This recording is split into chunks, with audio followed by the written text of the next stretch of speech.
ప్రభువైన యేసుక్రీస్తు నామములో మీకు అందరికీ ప్రేమపూర్వకమైన వందనాలు తెలియజేస్తున్నాం. ఈరోజు మన వాక్యమునకు సహాయకరముగా గత కొన్ని వారాల నుంచి మనము ఏలియా ఎలీషాల యొక్క యోర్దాను ప్రయాణము, ఆరోహణ ప్రయాణములో 4 రకాలైన మజిలీల గురించి మనం విన్నాం. ఆ విషయాలను మనము ఈరోజు ఎలీషా రెండంతల ఆత్మను పొందుటకు ఏలియాను వెంబడించిన విధానాన్ని మనము చదువుతున్నాము. ఆయన అర్హుడై ఉన్నాడు. రెండంతల ఆత్మను పొందుటకు ఎలీషా అర్హుడై ఉన్నట్లుగా మనము ఈ టాపిక్లో మనం చూస్తాము. 2వ రాజుల గ్రంథము 2వ అధ్యాయము 9వ వచనాన్ని మనము ధ్యానం చేద్దాం. వారు దాటిపోయిన తరువాత ఏలియా ఎలీషాను చూచి, నేను నీ యొద్ద నుండి తీసివేయబడక మునుపు నీ కొరకు నేనేమి చేయకూడదువో దానిని అడగమని చెప్పగా, ఎలీషా, నీకు కలిగిన ఆత్మలో 2 పాళ్ళు నా మీదకి వచ్చినట్లుగా దయచేయమనిను. ఈ యొక్క ప్రశ్న ఏలియా మొట్టమొదటి మజిలీలో అడగల, అనగా గిల్గాలులో అడగల. ఎలీషా, నేను నీ యొద్ద నుంచి తీసివేయబడినప్పుడు నా నుండి నీకు ఏమి చేయాలని నేను అడగలేదు. అంటే మొదటి మజిలీ అయిన గిల్గాలు, 2వ మజిలీ అయిన బేతేలు, 3వ మజిలీ అయిన ఎరికో, 4వ మజిలీ అయిన యోర్దానుకు వెళ్ళేటప్పుడు ఈ 4 మజిలీలు ఆఖరి మజిలీ దాకా వెళ్ళిన దాకా కూడా ఏలియా ఆ మాట అడిగినట్లుగా లేదు. ఎలీషా వెంబడించటము ఎంతవరకు సాగుతుంది అని ఏలియా యొక్క పరీక్షలాగా మనము చూస్తున్నాం. అయితే ఏలియా అడిగిన ప్రశ్నకు ఎలీషా జవాబు కూడా కరెక్ట్గానే ఉన్నది. నీకు కలిగిన ఆత్మలో 2 పాళ్ళు నాకు దయచేయాలి. ఈ ఆలోచన అంతవరకు ఉంటుందా?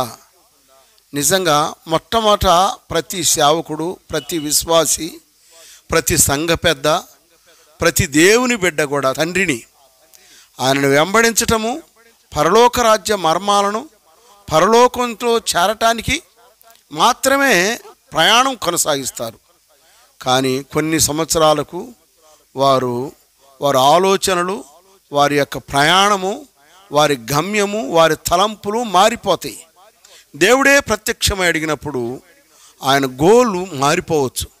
కానీ ఎలీషా మాత్రం అలా కాదు. ఆయన ఖచ్చితంగా వెంబడిస్తున్నాడు. మరలా ఎప్పుడు అడిగినా కానీ ఎలీషా కోరిక ఒకటే, నీకు కలిగిన ఆత్మలో 2 పాళ్ళు నా మీదకు వచ్చినట్లుగా దయచేయమన్నదే. ఈనాడు మనం అలాగుంటామో లేదో, ఒకవేళ మనము కూడా మంచి ఆలోచనతోనే ప్రయాణాన్ని సాగిస్తాం, విశ్వాసాన్ని కొనసాగిస్తూ ఉంటాం, వెంబడిస్తూనే ఉంటాం మన ప్రభువైన యేసుక్రీస్తు వారిని. కానీ మన యొక్క ఆలోచన ఎలాగుంటుందో తెలియదు. కానీ ఎలీషా మాత్రము ఖచ్చితంగా వెంబడించినట్లుగా మనం చూస్తున్నాం.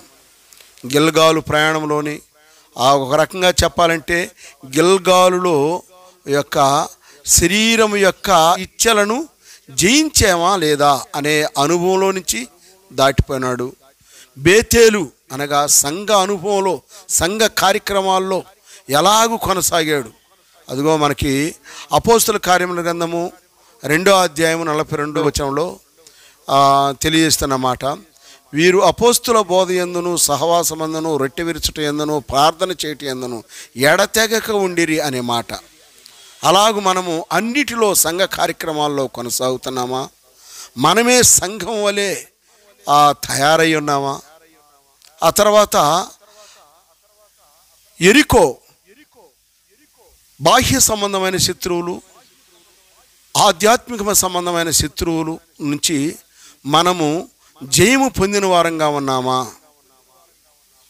అలాగే యోర్దాను దాటే యాత్రలో 4వ మజిలీలో మరణాన్ని ఇచ్చినట్లుగా మనం ఉన్నామా? మరణములో మనం మిళితమయ్యామా అనే ఈ అనుభవాలన్నీ దాటిన తర్వాత ఏలియా అడిగిన మాట, ఎలీషా చెప్పిన సమాధానం కూడా అయితే ఏలియా ఆ ప్రశ్న అడిగాడు. ఎలీషా సమాధానం కూడా కరెక్ట్గానే ఉంది. మనము ఈనాడు అలాగే చెప్పగలమా లేదా? ఒకవేళ చెప్పలేకపోతే అసలు అంతవరకు మనం అర్హత కలిగి ఉన్నామా? దేవుని యొక్క దీవెనలు పొందటానికి, ఆశీర్వాదాలు పొందటానికి, దేవుని యొక్క కృప పొందటానికి, బలము పొందటానికి, ఆత్మను పొందటానికి ఎందుకోసం అడుగుతున్నాం? మన యొక్క కుటుంబ అభివృద్ధి కొరక, మన పేరు ప్రఖ్యాతుల కొరక దేనికి అడుగుతున్నామో కానీ దానిని మనము ఒక అర్హత ఉండాలా. ఎలీషాకు సరైన అర్హతలు ఉన్నాయి. ఈ 4 అనుభవాల్లో దాటిన తర్వాత ఏలియా అడిగిన ప్రశ్నకు సమాధానంగా, అంటే 2 అంతల ఆత్మను పొందటానికి అర్హుడైన తర్వాత మనకుందా ఆ అర్హత? దేవుని దీవెనలు, ఆశీర్వాదాలను, అభివృద్ధిని ఇవన్నీ పొందటానికి. అలాగైతే ఎలీషాను చూసి మనము నేర్చుకునే వారంగా ఉండాలని ప్రభుపేట మనం చేస్తున్నాం.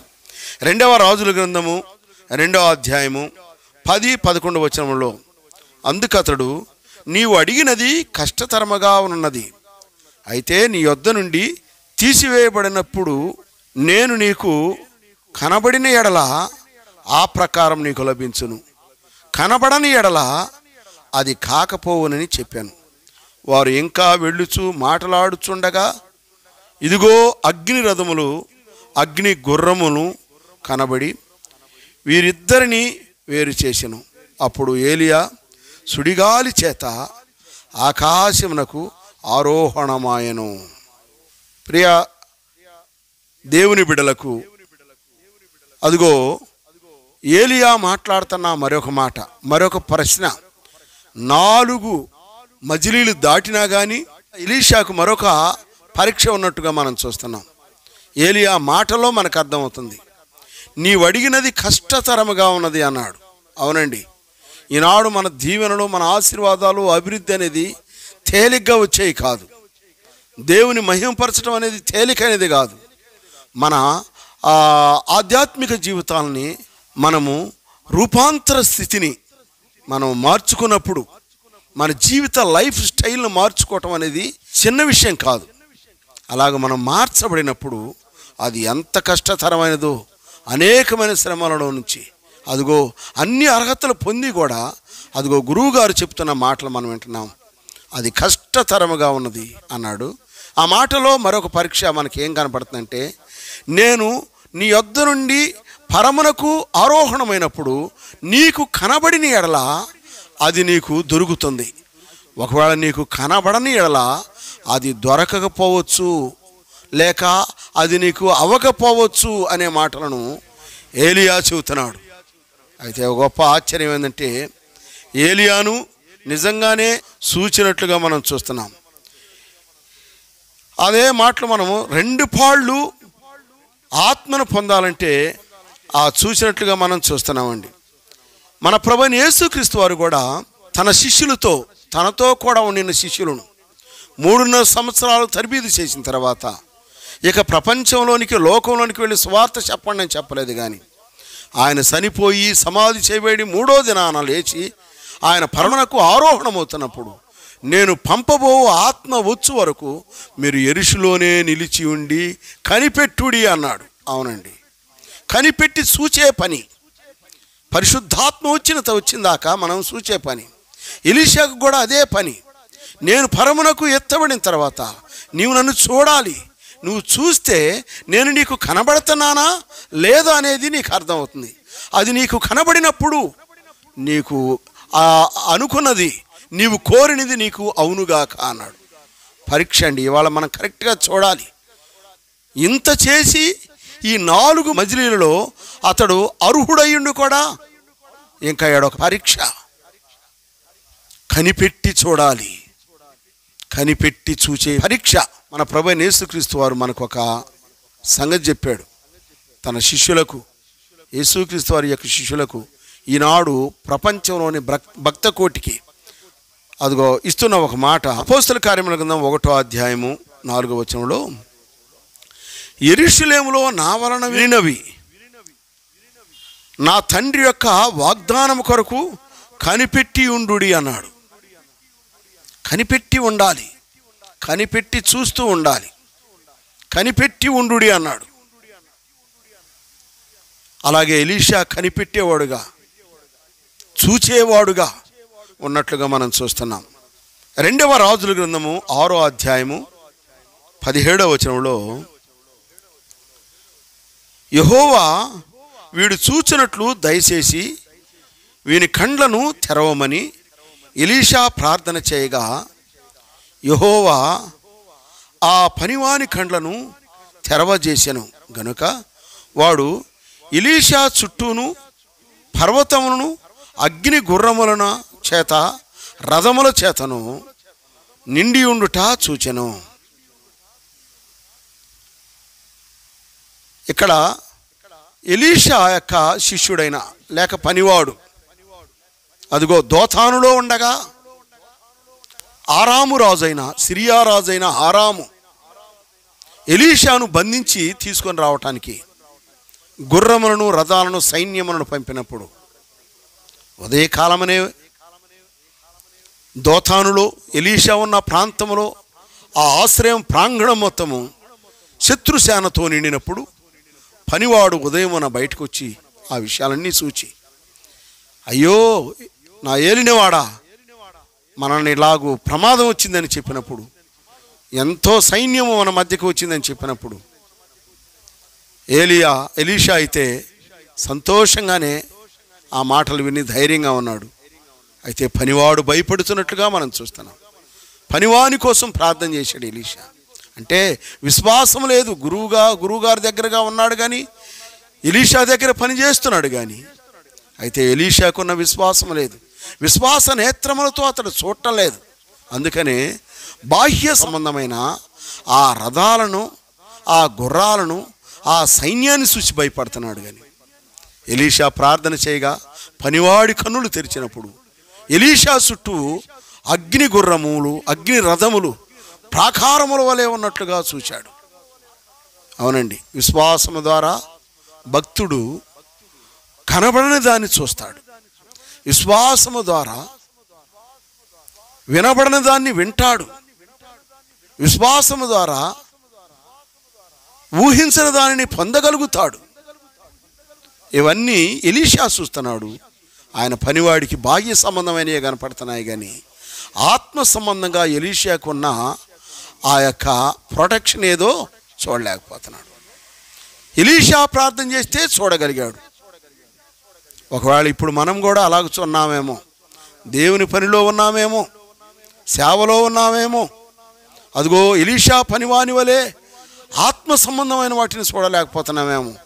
బాహ్య సంబంధమైన డబ్బును, పేరు ప్రఖ్యాతులను, లేక ఆ పలుకుబడిని, ఇంకా అనేకమైన హోదాలను, వాటిని చూస్తున్నామేమో కానీ దేవుని ద్వారా కలిగే దీవెన ఆశీర్వాదాలు చూడలేకపోతున్నామేమో. ఈ విషయాలు మనం గమనించాలని ఆ వాక్యము విశ్వాసమును గురించి హెబ్రీయులకు రాసిన పత్రిక 11వ అధ్యాయం 1వ వచనంలో, విశ్వాసం అనున్నది నిరీక్షింపబడు వాటి యొక్క నిజస్వరూపమును అదృశ్యమైనవి ఉన్నవనుటకు రుజువునయ్యున్నవి. విశ్వాసం ఎంత గొప్పదండి. కనబడని వాటిని చూస్తాడు, అదృశ్యమైన వాటిని చూస్తాడు. అదే ఎలీషా చూడగలిగింది. ఏ ఎలీషా పనివాడు చూడలేనిది ఎలీషా ప్రార్థన చేసి వానికి చూపించినట్లుగా మనము చూస్తున్నామండి. అలాగుననే హెబ్రీయులకు రాసిన పత్రిక 11వ అధ్యాయము 9వ వచనంలో, విశ్వాసమును బట్టి అతడును అతనితో ఆ వాగ్దానమునకు సమాన వారసులైన ఇస్సాకును యాకోబు అనువారును గుడారాలలో నివసించుచు అన్యుల దేశంలో ఉన్నట్లుగా వాగ్దత్త దేశములో పరవాసులైరి. విశ్వాసమును బట్టి అబ్రహాము అరామ్నా హరాయిం అనే ప్రాంతం నుండి ఆ యొక్క కానాను ప్రాంతానికి దేవుడు పిలవగా ఆయన బయలుదేరినప్పుడు ఆయనతో కూడా లోతు బయలుదేరాడు. కానీ ఆ ప్రాంతమునకు వచ్చినప్పుడు మనమిద్దరం ఒకే చాట ఉండటం మంచిది కాదు, నిష్టమైన ప్రాంతాన్ని నువ్వు కోరుకోమని లోతుతోటి అబ్రహాం చెప్పినప్పుడు కన్నులకు, బాహ్య సంబంధమైన కన్నులకు అదిగో యోర్దాను పరిసర ప్రాంతాలు, ఆ యెరికో ప్రాంతములు సస్యశ్యామల వలె, ఏదైనా తోట వలె బాహ్యముగా కనబడింది. కానీ ఆంతర్యముగా లోతుగా విశ్వాస నేత్రములు చూస్తే ఆ యెరికో పట్టణ నాశనాన్ని, అగ్ని గంధకములతో మండే నాశనమైపోయే ఆ సత్యాన్ని, ఆ మర్మాన్ని, ఆ భవిష్యత్తుని ఆత్మనేత్రాలతో లోతు చూడలేదు గనక బాహ్యనేత్రాలతో చూసి అది మంచిదనుకొని ఆ యెరికో పట్టణ ప్రాంతాలను యొక్క, ఆ యోర్దాను పరిసర ప్రాంతాలను, ఆ యొక్క సొదొమ గొమొర్రా ప్రాంతాలను కోరుకున్నాడు. అబ్రహాము అయితే అబ్రహామునకు ఆ సమవారసులైన ఇస్సాకు యాకోబులు వారు అప్పటికీ ఒకవేళ పుట్టకపోయినా కానీ అదిగో వారైతే సమవారసులు, వాగ్దత్త దేశానికి సమవారసులైన వారు. అదిగో కొండలు లోయలు కలిగిన ప్రాంతము, అప్పటికి ఏమీ లేదు ఆ ప్రాంతంలో. అదిగో భవిష్యత్తులో ఆ ప్రాంతం ఎలా ఉండబోతుందో ఆత్మనేత్రాలతో చూసిన వారుగా కనబడుతున్నారు. అందుకే అబ్రహాము నివసించిన ప్రాంతము అభివృద్ధి చెందింది, లోతు ఎన్నుకున్న ప్రాంతము కాలిపోయింది. విశ్వాస నేత్రములతో చూడలేకపోయాడు, విశ్వాసముతో కనుగొనలేకపోయాడు. ఈ విషయాల్ని మనము చూస్తున్నాం అన్నమాట. 2వ రాజుల గ్రంథము 2వ అధ్యాయము 12వ వచనంలో ఎలీషా అయితే వృద్ధి కొరకు ఆత్మనేత్రాలతో పరమునకు ఆరోహణమైన ఏలియాను చూస్తూనే ఉన్నాడు. ఏలియాను చూస్తూనే ఉన్నాడు. మనమైతే లోతు వలె ఈ లోక సంబంధమైన పచ్చదనాన్ని, అభివృద్ధిని, బాహ్యనేత్రాలకు కనబడే దానిని చూచి మనము ప్రభువుని వెంబడిస్తున్నామా, దానిని మనం గమనించాలని మనము చూస్తున్నాం. 2వ రాజుల గ్రంథము 2వ అధ్యాయం 12వ వచనంలో ఎలీషా అది చూచి, నా తండ్రి, నా తండ్రి, ఇశ్రాయేలు వారికి రథమును రౌతులను నీవే అని కేకలు వేశాను. అంతలో ఏలియా అతనికి మరలా కనబడకపోయాను. అప్పుడు ఎలీషా తన వస్త్రమును పట్టుకొని 2 తునకలు చేశాను. ఈ మాటల్లో మనం చూసినప్పుడు ఎలీషా ఏలియాను చూచాడు. పరమునకు ఆరోహణమవుతున్న ఏలియాను ఎలీషా చూచాడు కాబట్టే అగ్ని రథమును అగ్ని గుర్రములను వచ్చి ఏలియాను ఆరోహణం చేయటము ఎలీషా చూచాడు. చూచిన తర్వాత ఎలీషా ఏలియాను సంబోధిస్తున్న పదాలు, నా తండ్రి, నా తండ్రి, ఇశ్రాయేలీలకు రథములను గుర్రములను నీవే, రౌతులను నీవే అన్నాడు. ఈ మాటలు కొన్ని అద్భుతాలండి, ఆశ్చర్యం అండి. నిజంగా ఏలియా తన గురువు గారిని పొగుడుతున్నాడు. అవునండి, ఈనాడు మనం కూడా మన పరమ గురువు అయిన యేసుక్రీస్తు వారిని పొగుడుతూ ఉండాలి. ఆయన మాట్లాడిన మాట నా తండ్రి, నా తండ్రి అంటే తండ్రి అనే మాటలో కాపాడువాడని, తండ్రి కాపాడుతాడని మనం గుర్తెరగాలి. రథమును అనగా ఇశ్రాయేలు భారమును మోసేవాడని అర్థం. గుర్రములను రథములను అంటే ఇశ్రాయేలు భారాన్ని మోసేవాడుగా మనం చూస్తున్నాం. రౌతులు అంటే రాబోయే యుద్ధాలకు, రాబోయే ప్రమాదాలను, రాబోయే అవమానాలకు తాను ముందుండి మనల్ని నడిపించేవాడిని అర్థం. తన గురువు గారైన ఏలియాను అదిగో తాను వెంబడించిన శిష్యుడు ఎంతగా ఒక జాతిని, ఒక సంఘాన్ని, ఒక జనాంగానికి ఎలాంటి స్థాయిలో ఉన్నాడో తన గురువు గారిని పొగుడుతున్నాడు. అలాగైతే మనము కూడా మన పరమ గురువు అయిన యేసుక్రీస్తు వారిని, తన స్వరక్తముతో సంపాదించబడిన సంఘమును, నిన్నును యావత్తు ప్రపంచమున కాపాడుటకు, రక్షించడానికి తండ్రిగాను, అలాగే నిన్ను మోయివాడుగాను, నీ ప్రతి భారములో తానుండి నడిచి నిన్ను నడిపించేవాడుగా ఉన్నాడని, నా తండ్రి, నా తండ్రి, ఇశ్రాయేలీయులకును రథములను గుర్రములను రౌతులు నీవై ఉన్నావు అని తన గురువు గారిని పూడినట్లుగా మనము కూడా మన ప్రభువు మీద ఆధారపడి ఆయనను మహింపరిచే వారంగా ఉండాలని మనం తెలియబడుతుంది.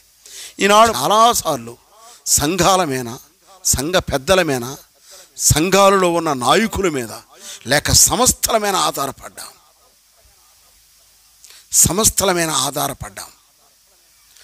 జీతాల మీద ఆధారపడ్డాం. చాలామంది దైవ సేవకులు సిద్ధాంతాల మీద ఆధారపడ్డారు. అవి గనక మారితే, అవి గనక పోతే మనం ఈ పని చేయలేమన్నట్టుగా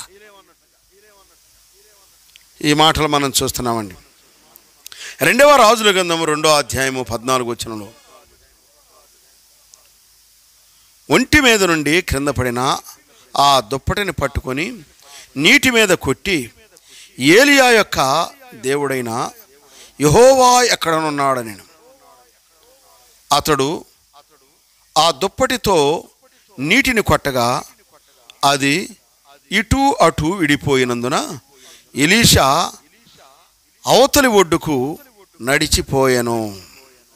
అవునండి ప్రియ సహోదరి సహోదరులకు గొప్ప మర్మం ఇది. ఎలీషా తన ఒంటి మీద ఉన్న చొక్కాయిని చించివేశాడు. అంటే అర్థం చూడండి, ఏలియా ఆరోహణమైనప్పుడు కనబడ్డాడు, కేకలు వేశాడు, ఆయనను పొగిడాడు. ఆ తర్వాత ఇక పరమనకు ఆరోహణమైనప్పుడు కనబడలేదు. తన వస్త్రమును చింపుకున్నాడు. విశ్వాసం చూడండి, అదుగో నాకు ఈ బాహ్య సంబంధమైన వస్త్రాలు అవసరం లేదు, ఈ భూ సంబంధమైన క్రియలు, మా నీతి క్రియల నీవు మురికి గుడ్డల వలె ఉన్నా, ఈ యొక్క నా సొంత తెలివి, నా సొంత జ్ఞానానికి సంబంధించిన ఈ వస్త్రము నాకు అవసరం లేదని చెప్పి తన వస్త్రము చించడానికి కారణము అదుగో ఏలియా దుప్పటి పడుతుందని ముందుగానే ఆత్మనేత్రాలతో, విశ్వాస నేత్రములతో కనుగొన్నవాడుగా ఆ పాత వాటిని తీసివేశాడండి. అవునండి, పాత తిత్తులలో కొత్త ద్రాక్షారసం పోయారు కదా, అలాగుని రెండంతల ఆత్మ కలిగిన, శక్తి కలిగిన ఏలియా దుప్పటి కింద పడక మునిపే ఆయన ఆరోహణమైనప్పుడే ఎలీషా తన వస్త్రములు చింపుకున్నట్లుగా, తన లోక సంబంధమైన జ్ఞానాన్ని తీసివేసేసినట్లుగా, పర సంబంధమున నుంచి వస్తున్న ఆ జ్ఞానం పొందడానికి సిద్ధముగా ఉన్నట్లుగా మనము చూస్తున్నాం. అవునండి, మన ప్రభువైన యేసుక్రీస్తు వారి శిష్యులు కూడా 3.5 సంవత్సరం ఆయనతో ఒకటి ఉన్నా కానీ ఆయన సేవ ఎక్కువగా చేయలేకపోయారు. తాను పంపిన ఆత్మను పొందిన తర్వాత వారు చేసిన సేవ మనకు తెలుసు. పేతురు యేసుక్రీస్తు వారిని ఎరగనని ముమ్మార్లు అబద్ధమాడిన పేతురు, అదిగో 4,000 మంది, 3,000 మంది, ఇంతమందిని రక్షించగలిగిన శక్తి పొందటానికి కారణం అదిగో 2 ఆత్మను, దీవెనలు పొందినవాడుగా మనకు కనబడుతున్నాడు. ఎలీషా కూడా అలాంటి దీవెన పొందటానికి సిద్ధంగా ఉండి విశ్వాస నేత్రములతో చూసి ఆ బట్టను చించివేసినట్టుగా చూస్తున్నాం. అదిగో ఆ దుప్పటిని తీసుకున్నాడు, పైన వేసుకున్న తర్వాత మరలా ఇప్పుడు గురువు మీదనే ఆధారపడలేదు. ఈనాడు సంస్థల మీద, డబ్బు మీద, జీతాల మీద అనేకులు దైవ సేవకులు ఈనాడు చాలామంది జీతాల మీద ఆధారపడి సేవ చేస్తున్నాడు, సంఘాలు మీద ఆధారపడి సేవ చేస్తున్నారు, సంఘ పెద్దల మీద ఆధారపడి సేవ చేస్తున్నారు, సంఘ నాయకుల మీద ఆధారపడి సేవ చేస్తున్నారు. అంటే వారు ఆ సపోర్ట్ లేకపోతే సతికిలబడతారు. ఎలీషా చూడండి, గురువు గారు వెళ్ళిపోయాడు, దుప్పటి తీసుకున్నాడు. ఎలీషా ధ్యానం చూడండి, ఎలీషా దృష్టి చూడండి, ఏలియా దేవుడైన యెహోవా ఎక్కడ, అది ధ్యానం. అంటే మనము కూడా మన ప్రభువుని నమ్మాలి. యెహోవా ఎక్కడ అని అంటున్నాడు, ఎక్కడ ఉన్నాడు అంటున్నాడు. దుప్పటి తీసుకొని యోర్దాను నదిని మడత పెట్టి కొట్టాడు. ఏలియా దేవుడైన యెహోవా ఎక్కడ ఉన్నాడని పలికాడండి. యెహోవా కావాలి ఇప్పుడు, ఏలియా అవసరం లేదు. ఏలియాని అడగలేదు, ఏలియా నీవెక్కడా ఎక్కడా ఎక్కడా అని అనలా.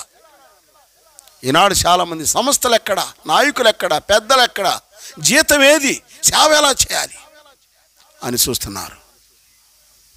ఎలీషా అయితే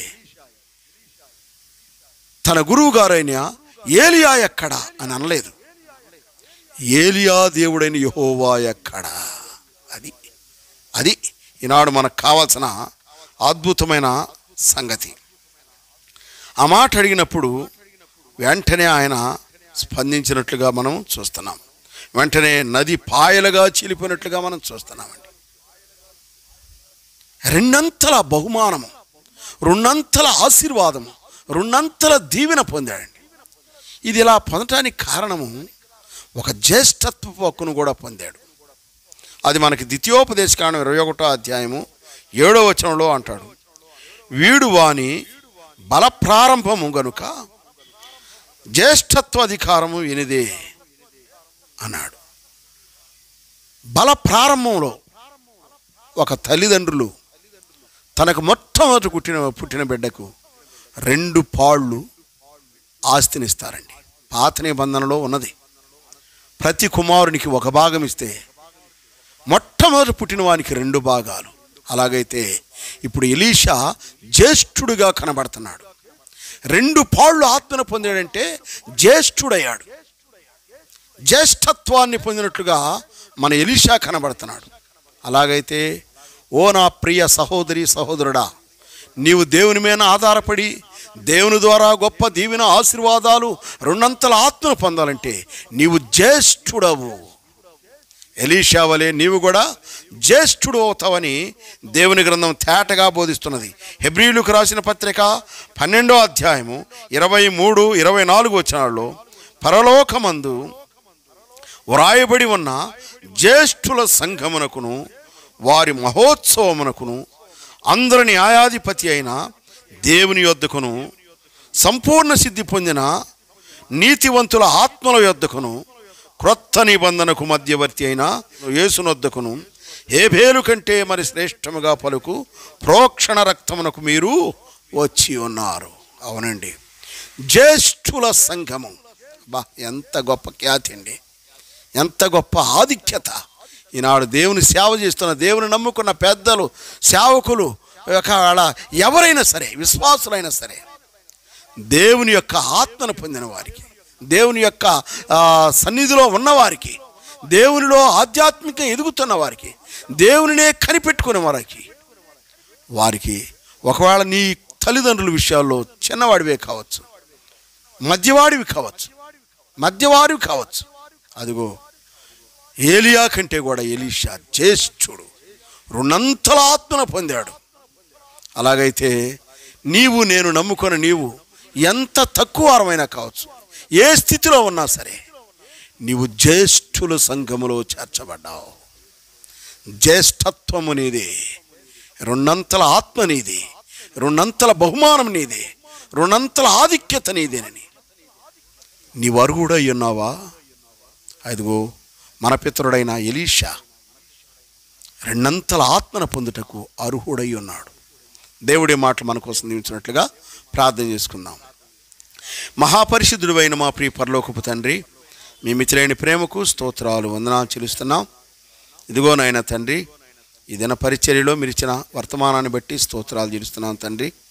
రెండంతల ఆత్మను పొందటానికి ఎలీషా యొక్క దీవెనను బట్టి, ఎదురు చూసిన విధానాన్ని బట్టి, కనిపెట్టిన విధానాన్ని బట్టి నా ప్రభా తండ్రి కోరికమైన తాను యొక్క కోరికమైన డిపెండ్ అయినట్లుగా ఆధ్యాత్మిక దీవెనలు పొందటానికి మాత్రమే, దేవుని ఘనపరచడానికి మాత్రమే, దేవుని ఆశీర్వాదాలను, దేవుని పనిని విరివిగా చేయటం కోసం మాత్రమే నాయన మా యొక్క పితరుడైన ఎలీషా రెండంతల ఆత్మను కావాలని కోరినట్లుగా మనం చూస్తున్నాం.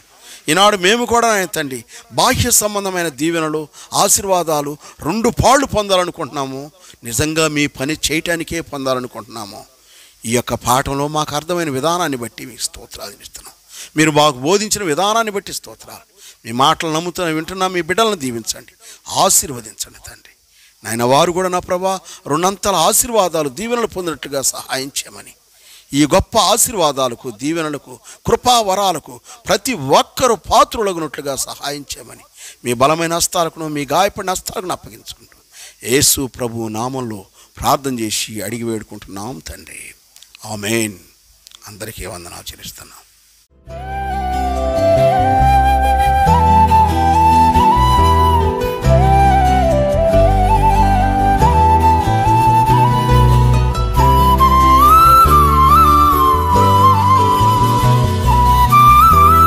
Our address, Bethel Prayer Hall, Christian Brethren Assembly, NSP Colony, Kurichedu, Prakasham District, Andhra Pradesh, 523304.